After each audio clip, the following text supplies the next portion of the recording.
If you're watching this video, it's because you're curious about how child support works in New Brunswick. Child support may be governed under the provisions of the Divorce Act for couples who are married and who are divorcing after breakdown of their marriage,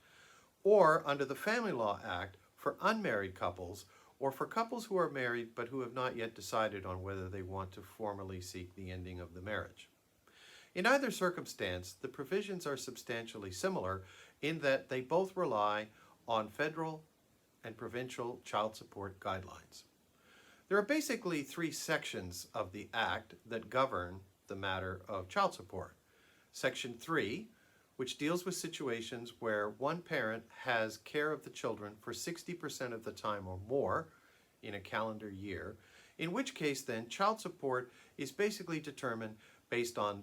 the payor's gross income and certain tables that can be found online.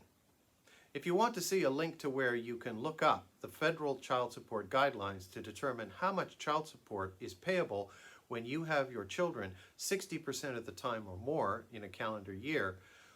check the link below in my comment section. In a situation where parents have their children 40% of the time or more on a calendar basis, then Section 9 of the Federal Child Support Guidelines covers these circumstances.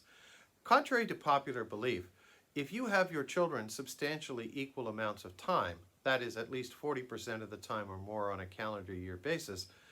it is not the case that neither parent pays the other child support. Unless the incomes of the parents are within the threshold of any amount of payment under the Federal Child Support Guidelines, which is approximately $11,000,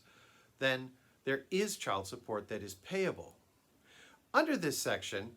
the child support is based on an offset of the incomes of the parents, with the higher income parent paying the difference.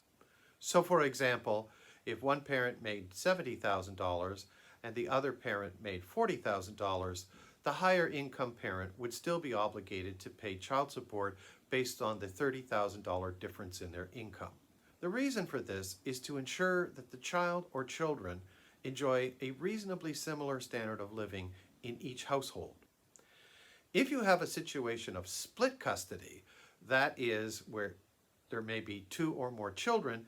and each of them primarily reside with one or the other of the parents, each of them would be required to pay the equivalent table amount for the number of children in the other care's parent and to that parent, and vice versa.